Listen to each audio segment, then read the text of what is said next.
El príncipe Eduardo pasó gran parte de su vida existiendo en el extraño espacio reservado para personas nacidas con enormes privilegios, pero que de alguna manera quedaron invisibles. Durante décadas, él fue el miembro real del que pocas personas se apresuraban a hablar, el hijo menor que parecía permanentemente eclipsado por escándalos más ruidosos, personalidades más importantes y herederos con destinos más claros. A menudo se le veía como el hijo olvidado de la reina Isabel II, el hijo que nunca encajó en la imagen que su padre admiraba, y el príncipe que pasó años tratando de demostrar que importaba en una familia donde ya se había reclamado atención mucho antes de su llegada. Luego, en 2025, algo profundamente inusual comenzó a desarrollarse. El rey Carlos comenzó a enviar a Eduardo a Estados Unidos repetidamente, y los observadores reales rápidamente notaron el extraño momento. Washington en enero, Newark en abril y Filadelfia solo unos días después. Lo que hacía que la gente se detuviera y hiciera preguntas no era simplemente el viaje en sí, sino el hecho de que el príncipe Harry parecía estar cerca casi cada vez que Eduardo aterrizaba. De repente, un hombre al que el mundo había pasado décadas ignorando, se movía con un propósito, y la gente comenzó a preguntarse si Charles le había encomendado silenciosamente una misión que nadie debía notar. Edward nació exactamente a las 8:20 de la noche, el 10 de marzo de 1964 dentro del Palacio de Buckingham, y desde el principio, su llegada trajo consigo un detalle inusual que lo diferenciaba de sus hermanos. El príncipe Felipe estuvo presente en su nacimiento, algo que nunca había sucedido con los otros hijos de la reina Isabel II. En la historia real, ese momento se sintió inusualmente íntimo, casi moderno, en una familia a menudo definida por la distancia emocional. Sugirió calidez, cercanía y tal vez incluso un futuro diferente para el príncipe más joven. Pero ese tierno comienzo eventualmente chocaría con una realidad mucho más dura. Es posible que Philip haya estado presente en el nacimiento de Edward, pero más tarde intentó convertir a su hijo menor en una versión de sí mismo. Admiraba la disciplina, la dureza, la fuerza militar y la moderación emocional. Edward, sin embargo, parecía tener una constitución diferente desde el principio. Era más tranquilo, más gentil y mucho menos agresivo que el molde que respetaba su padre. Y esa diferencia se convertiría en una de las luchas definitorias de su vida. Cuando Eduardo entró en la dinámica de la familia real, muchos de los papeles principales ya parecían ocupados. Carlos ya tenía 16 años y se estaba preparando para el trono. La princesa Ana había desarrollado su propia identidad feroz y el príncipe Andrés ya se había convertido en una fuente de atención. Edward llegó como el cuarto y menor hijo de una familia donde la fascinación pública ya se había adherido a sus hermanos mayores.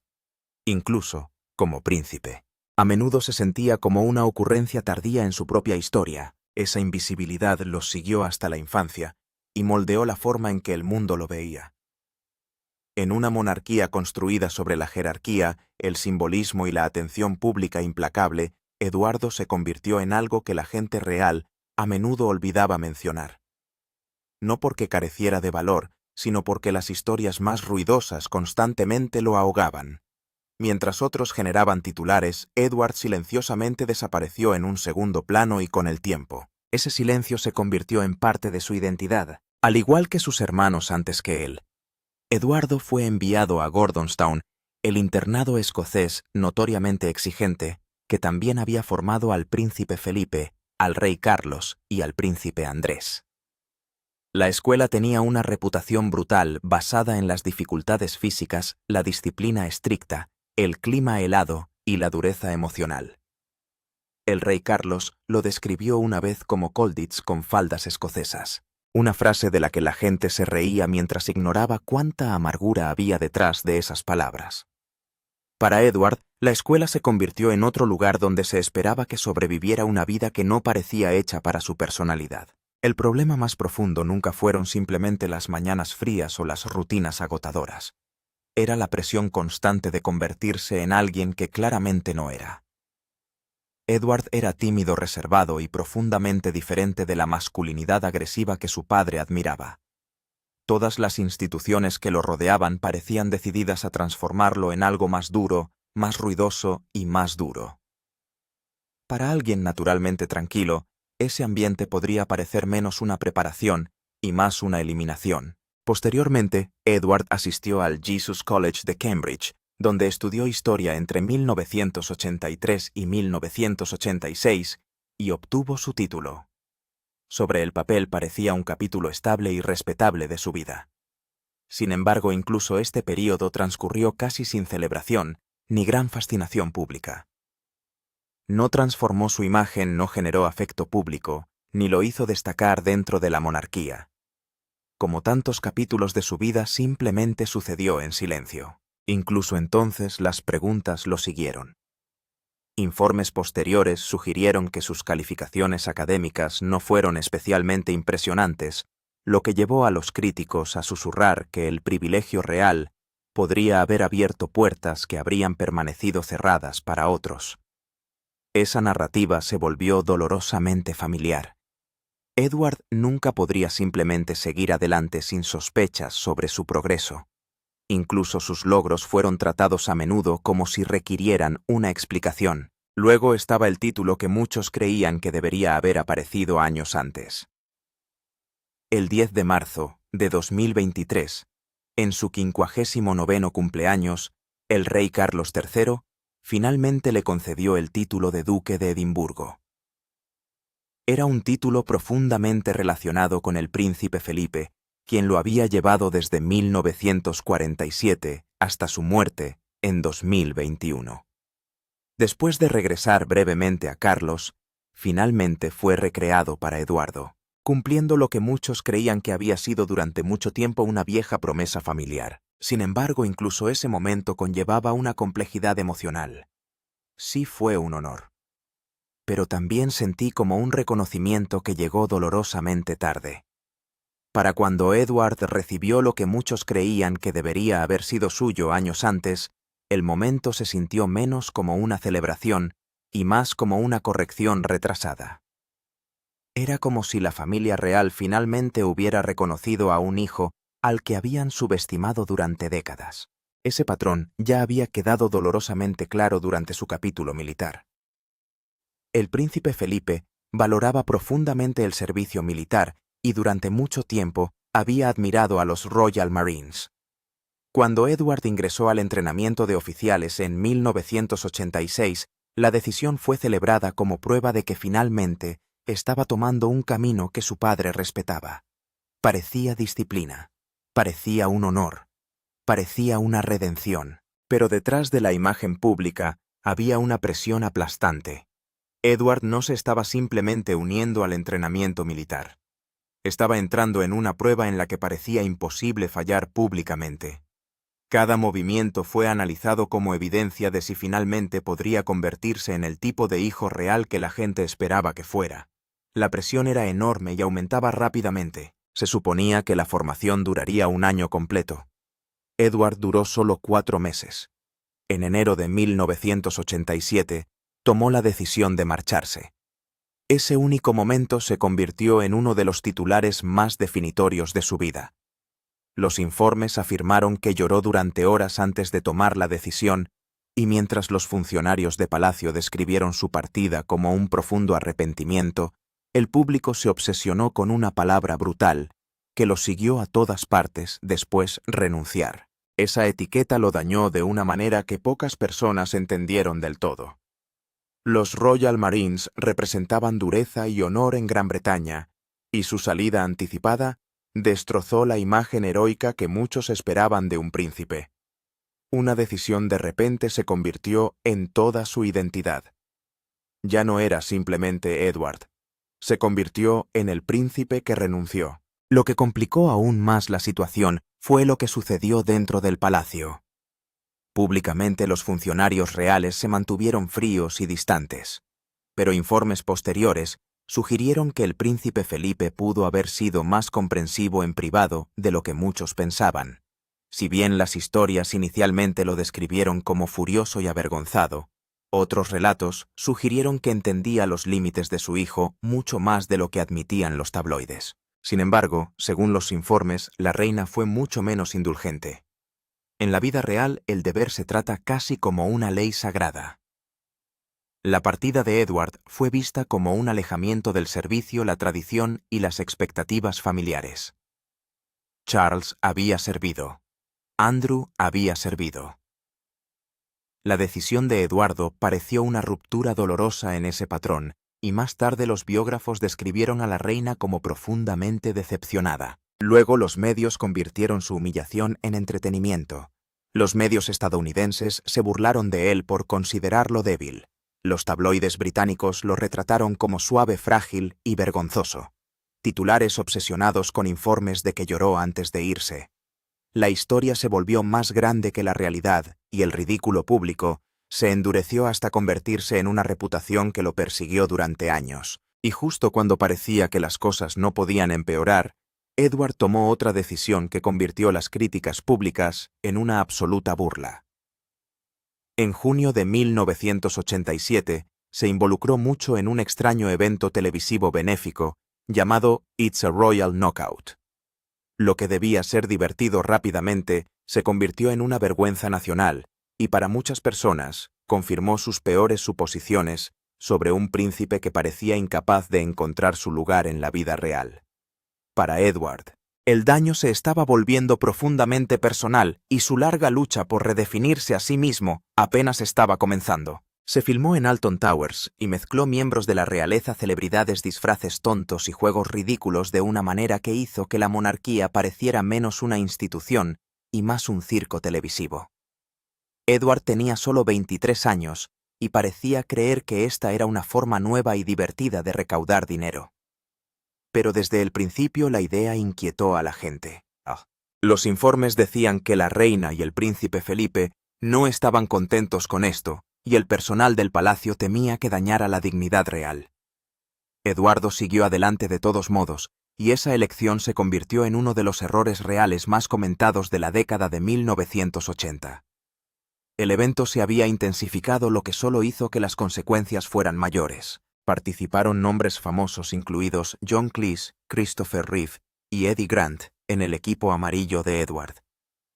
Alrededor de 18 millones de personas lo vieron en Gran Bretaña, y informes posteriores afirmaron que más de 400 millones lo vieron en todo el mundo. Esas cifras suenan impresionantes, pero eso solo profundizó la vergüenza. En lugar de hacer que la realeza pareciera divertida e identificable, el programa hizo que muchos espectadores sintieran que la monarquía había sido arrastrada al entretenimiento barato. Ver a la realeza gritando, trepando y vistiendo trajes absurdos frente a una audiencia gigante fue demasiado para muchas personas. Sí recaudó dinero, pero también hizo que la corona pareciera ridícula. Luego llegó el momento que empujó todo al límite. Después del evento, en la conferencia de prensa, Edward preguntó a los periodistas si se habían divertido. La sala permaneció en silencio porque a los periodistas ni siquiera se les había permitido ver el programa. Espetó Edward. Bueno, gracias por sonar tan jodidamente entusiasta, dijo antes de salir furioso. También señaló con el dedo a los fotógrafos y les dijo que tendrían que aprender modales. Ese arrebato se convirtió en una historia por sí solo, porque los miembros de la realeza están entrenados para nunca perder el control de esa manera en público. Para un príncipe de 23 años, fue una rara crisis pública, e hizo que todo el desastre pareciera aún peor. Con el tiempo, It's a Royal Knockout se ganó la reputación de ser uno de los peores errores reales de relaciones públicas de la historia. Más tarde, los comentaristas lo describieron como uno de los mayores errores en la historia real, porque destrozó algo esencial. Se suponía que la realeza debía sentirse formal, distante y controlada. Eso era parte de la mística, pero este espectáculo los convirtió en artistas disfrazados. Reemplazó el misterio con la incomodidad. Ni siquiera el dinero pudo salvar la imagen. Los informes dijeron que el evento recaudó entre 1,5 y 1,63 millones para organizaciones benéficas, pero ese éxito no pudo borrar lo que millones acababan de ver. Las organizaciones benéficas obtuvieron el dinero. La monarquía perdió algo de dignidad y Eduardo aprendió una dura lección sobre lo que puede hacer la atención pública cuando gira en la dirección equivocada. Después de eso pareció buscar otro camino, uno que finalmente podría ser el suyo. En 1993 fundó Ardent Productions e intentó ingresar a la televisión y al cine como un verdadero productor y no como un príncipe más haciendo trabajos ceremoniales. Incluso utilizó el nombre de Edward Windsor en tarjetas de visita y se presentó como un productor de televisión, no como el príncipe. Fue una medida audaz porque ningún hijo de un monarca británico había intentado antes un trabajo de entretenimiento privado como ese. Al principio la idea parecía moderna, tal vez incluso atrevida. Sugirió que quería construir algo propio, pero esa esperanza poco a poco se topó con el mismo problema que seguía apareciendo en su vida. La obra nunca escapó del todo a la sombra de su nombre. Durante casi una década, Ardent sobrevivió, pero nunca logró el tipo de éxito fuerte e innegable que silenciaría a los críticos. La empresa produjo principalmente documentales, muchos de ellos vinculados a la familia real, y eso abrió una pregunta incómoda. ¿Edward estaba consiguiendo trabajo porque tenía talento o porque era real? Cuanto más normal parecía el resultado, más fuerte se hacía la pregunta. Los informes dijeron que Ardent tuvo dificultades para conseguir comisiones y los críticos se burlaron de parte de su programación por considerarla débil o obsoleta. En lugar de demostrar su valía, Edward parecía atrapado nuevamente entre la ambición y la sospecha. El mayor daño se produjo cuando Ardent envió un equipo de cámara a filmar al príncipe William en la Universidad de St. Andrew sin el permiso del Palacio de Buckingham. Esto no fue visto como un pequeño error. Dentro de la familia se trató como un grave abuso de confianza. El palacio estaba furioso. Según los informes, el príncipe Carlos también estaba enojado, y en un negocio como el de Eduardo la confianza lo era todo. Una vez que eso se rompió, el resto se volvió muy difícil de salvar. Su carrera televisiva no se derrumbó en un segundo dramático, pero después de eso, el final se sintió cerca. Luego otro escándalo añadió presión exactamente en el momento equivocado. En 2001, la esposa de Edward, Sophie, fue grabada en secreto por un periodista de News of the World, haciéndose pasar por un cliente. En la cinta, ella hizo comentarios sobre políticos y la familia real, y la historia explotó en la prensa. Edward no fue la fuente de ese escándalo, pero aún así le dolió, porque para entonces la imagen pública de la pareja se había vinculado. La familia real ya estaba incómoda con la dirección comercial de Eduardo, y ahora otra ola de vergüenza golpeó a la casa. Empeoró un mal periodo. En marzo de 2002, Edward dejó Ardent para centrarse en los deberes reales, y la empresa se disolvió posteriormente en junio de 2009. El final fue especialmente doloroso por lo pequeña y vacía que parecía. Un informe decía que los inversores habían aportado casi $2.200.000 y se quedaron con casi nada, con los activos de la empresa reducidos a solo $40, 27 en liquidación. Ese número se convirtió en un símbolo no porque fuera enorme, sino porque era muy pequeño. El sueño no solo había fracasado, sino que se había reducido a casi nada. Y sin embargo, en medio de todas las empresas fallidas y errores públicos, hubo una parte de la vida de Edward que se desarrolló de manera muy diferente. Su relación con Sophie Rhys-Jones no empezó como un cuento de hadas. Se conocieron por primera vez en 1987, pero no en algún momento mágico real. Edward estaba saliendo con su amiga en ese momento, por lo que Sophie simplemente estaba al borde de la historia. La verdadera conexión llegó más tarde, en 1993, cuando se reencontraron en un evento benéfico de tenis. Edward la invitó a jugar tenis de verdad, y a partir de ahí, el vínculo creció lentamente. Esa lentitud es parte de lo que hace que la relación se destaque. No se apresuraron. Salieron durante años, y cuando se comprometieron en 1999, la relación tenía una profundidad real. Cuando Edward le propuso matrimonio en diciembre de 1998, el anillo en sí llamó la atención. Era elegante, pero también mucho más caro de lo que mucha gente esperaba para un romance tan tranquilo. La piedra central era un diamante ovalado de 2 quilates con 2 diamantes en forma de corazón, a los lados todos engastados en oro blanco de 18 quilates. Fabricado por Asprey y Garrard, se estimó en $105.000.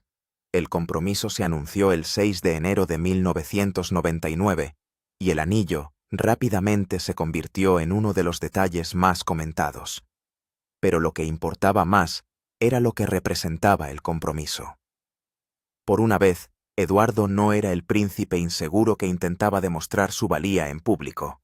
Parecía tranquilo, claro, tranquilo. Su boda el 19 de junio de 1999 en la capilla de San Jorge, en el castillo de Windsor, siguió ese mismo tono.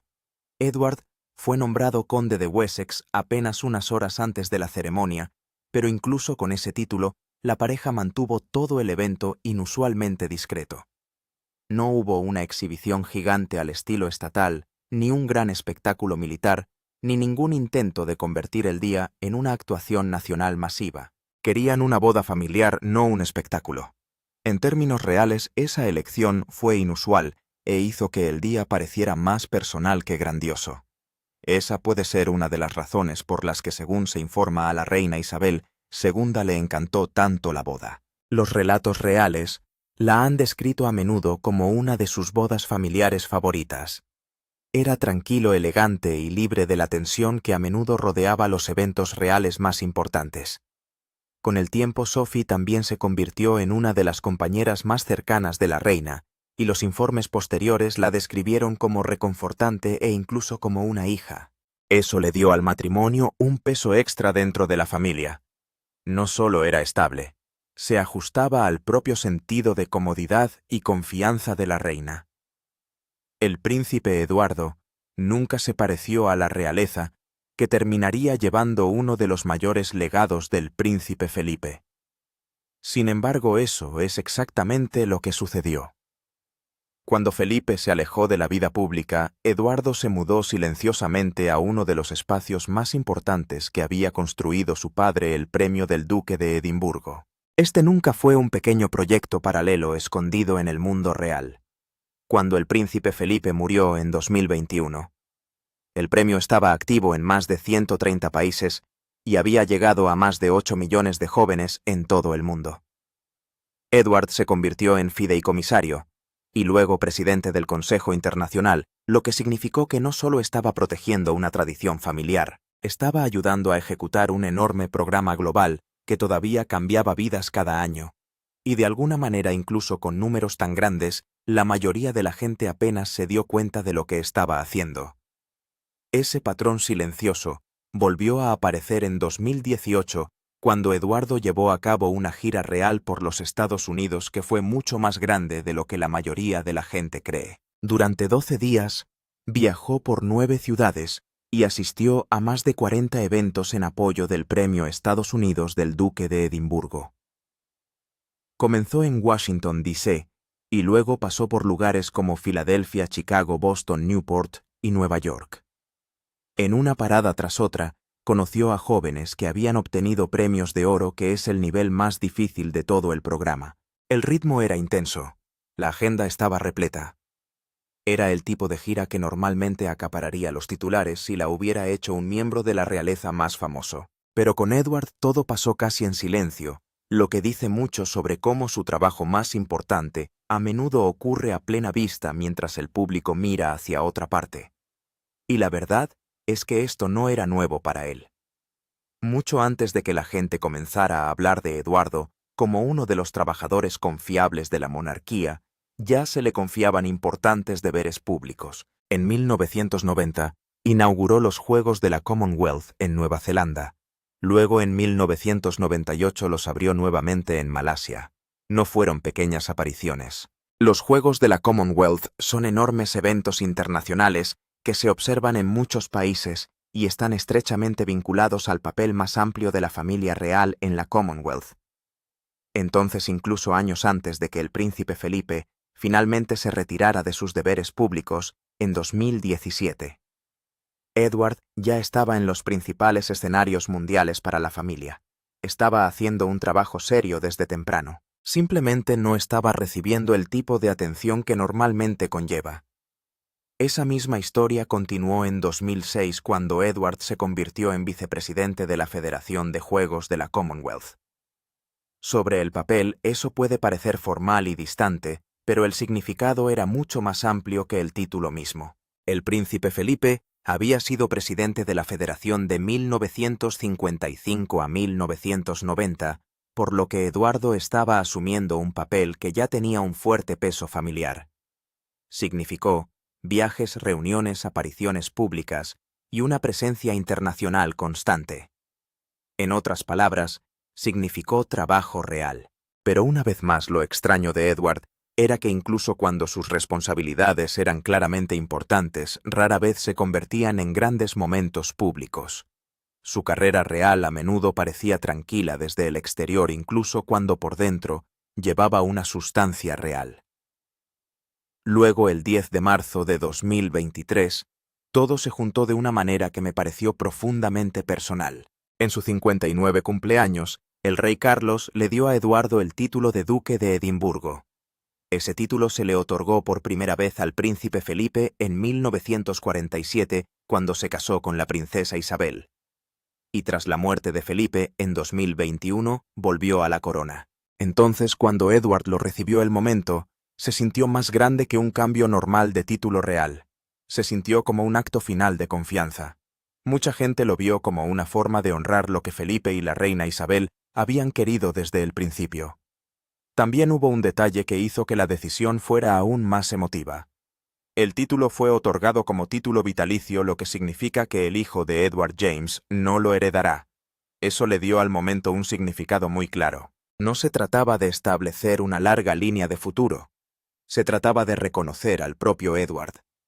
Se sintió como si la última pieza del legado de Philip hubiera sido puesta en manos del hijo que ya había cargado con gran parte de él durante años. Quizás esa sea la razón por la que el lugar de Eduardo dentro de la familia a menudo se ha sentido diferente de las relaciones reales más ruidosas que lo rodean. Cuando Harry y Meghan entraron en su último día como miembros de la realeza, el 9 de marzo de 2020, en el servicio del Día de la Commonwealth, en la Abadía de Westminster, el lenguaje corporal contó su propia historia. Los momentos más cálidos y más tranquilos no parecieron llegar con William y Kate. En cambio, los momentos más suaves fueron con Edward y Sophie. Las fotos de ese día mostraban a Harry y Meghan sonriendo abiertamente con ellos, y el contraste se destacó. Lo que debería haber parecido una familia unida se sintió tensa y dividida. En esa incómoda habitación, Edward y Sophie parecían ser parte de la pequeña área donde Harry y Meghan todavía parecían relajados. Esa imagen coincidía con lo que mucha gente había intuido durante años. A menudo se ha visto a Edward como alguien con quien Harry podía hablar más fácilmente que Charles o William. Nunca ha parecido tan formal ni tan mordaz. En 2021 el propio Edward calificó la situación familiar como muy triste y dijo que todas las familias tienen problemas. También dijo que les deseaba a Harry y Meghan la mejor de las suertes. Luego añadió: «Me mantengo al margen». Fue una respuesta cuidadosa, pero también sonó como las palabras de alguien que entendía lo dolorosa que se había vuelto toda la situación. Eso es importante porque Harry muchas veces ha parecido atrapado entre el deber real y el dolor privado. El papel de Edward en esa historia nunca fue ruidoso, nunca dramático, y tal vez sea exactamente por eso que importaba. Puede que Harry se sintiera más seguro porque no venía con la misma presión. Esa confianza silenciosa se volvió aún más interesante una vez que Eduardo comenzó a ser enviado a los Estados Unidos para cumplir importantes deberes reales. El 9 de enero de 2025, el rey Carlos lo envió a Washington, D.C., para representar a la corona en el funeral de estado de Jimmy Carter. Eduardo era el único miembro de la realeza allí. Solo ese detalle hizo que el viaje pareciera significativo. No era parte de un grupo. Llevaba él solo todo el peso de la representación real, sentándose entre los líderes mundiales y sustituyendo al rey en una ocasión internacional importante. Y como sucedió en Estados Unidos, la gente inmediatamente comenzó a leer más sobre ello. Cada vez que Edward aparece en los Estados Unidos, una segunda pregunta sigue de cerca el motivo oficial del viaje. Podría ser también una línea tranquila entre el palacio y Harry. Esa pregunta solo se hizo más fuerte cuando Eduardo llegó a Newark el 30 de abril de 2025 para una visita real de 2 días.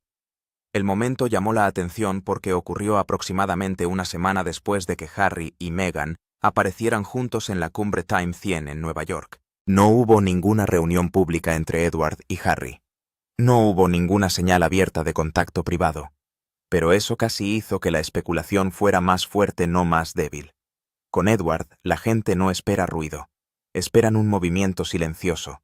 Y debido a que Charles lo considera confiable de bajo dramatismo, y confiable su presencia en Estados Unidos, siempre crea la misma sensación de que algo más grande podría estar sucediendo detrás de escena, incluso si nadie lo dice en voz alta. Es por eso que algunas de las ideas más sólidas en torno a Edward no se basan en una cita o un evento.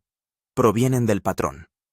Los observadores reales han sugerido a menudo que Carlos le asigna a Eduardo deberes muy específicos cuando viaja especialmente a los Estados Unidos, porque Eduardo es una de las pocas personas que puede moverse con cuidado sin convertir todo en un problema mayor. Algunos informes incluso han sugerido que Edward siente más simpatía por Harry de lo que la gente supone, y que puede creer que Charles debería hablarle apropiadamente a su hijo y tratar de seguir adelante. Nada de eso prueba un papel secreto, pero sí explica por qué el rumor sigue vivo. La verdadera fortaleza de Edward siempre ha sido esta. Puede realizar un importante trabajo real sin que parezca una estrategia. Al mismo tiempo, su agenda reciente también ha generado otro tipo de conversación. No hay ningún movimiento confirmado a Estados Unidos. Nada oficial dice que el príncipe Eduardo se esté convirtiendo en una especie de figura real permanente allí. Aún así, la forma de su trabajo ha comenzado a hacer que la gente se pregunte. En abril y mayo de 2025 estuvo en Filadelfia para un programa de 2 días vinculado al Premio Internacional Estados Unidos del Duque de Edimburgo. También se encargó de otras tareas en el extranjero, en nombre del rey Carlos durante el año. Eso no significa que esté siguiendo el camino de Harry de manera directa, pero crea una imagen similar. Una figura real cuya presencia en el extranjero se está volviendo más visible y tal vez más significativa que lo que la gente nota en casa. En cierto modo eso encaja con toda la historia de Edward. Su trabajo a menudo parece aterrizar con más fuerza fuera de Gran Bretaña que dentro de ella. En el extranjero sus visitas se tratan como asuntos oficiales serios. En lugares como Filadelfia y Canadá no se le ha presentado como un espacio extra real. Ha sido utilizado como representante de confianza del rey. Eso es importante porque durante años Eduardo fue uno de los miembros de la realeza más fáciles de pasar por alto. Él no era el dramático ni el glamoroso, ni el que los tabloides perseguían todos los días. Sin embargo, cuanto más trabaja, más útil parece, especialmente en la vida internacional de la monarquía. Hay una extraña ironía en que las audiencias extranjeras a menudo parecen reconocer su valor más claramente que los medios británicos, y tal vez parte de ese valor más profundo provenga de su propia historia personal dentro del sistema. Edward y Harry son hombres muy diferentes, y sus historias no son las mismas, pero todavía existe un vínculo emocional entre ellos. Eduardo fue empujado a una estricta estructura real después de dejar la marina y luego dedicarse de lleno a los deberes reales. Harry, años después, decidió abandonar la vida real de primera línea por completo en 2020. En ambos casos, la institución se preocupaba más por la individualidad y se sentía más cómoda con la obediencia. La diferencia es que Edward se quedó. Él absorbió la presión. Harry se alejó.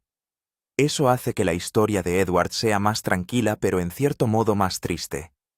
Plantea la posibilidad de que entendiera la frustración de Harry, no porque estuviera de acuerdo con cada elección, sino porque sabía lo que se sentía al estar moldeado por un sistema que deja poco espacio para respirar. Luego vinieron las pérdidas personales que cambiaron todo.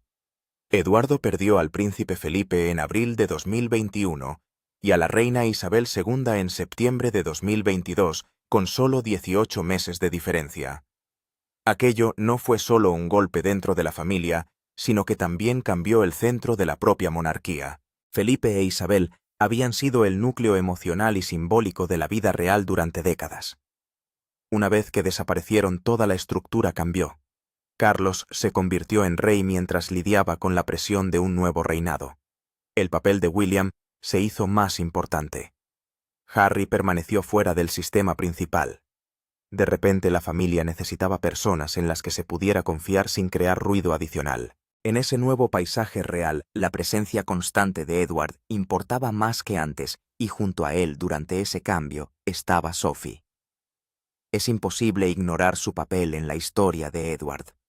Se casó con él en 1999, se convirtió en miembro de la realeza a tiempo completo en 2002, y con el tiempo se hizo cargo de más de 70 organizaciones benéficas y organizaciones. Antes de la vida real había trabajado en relaciones públicas y provenía de un entorno mucho más común que la mayoría de las personas dentro de la maquinaria palaciega.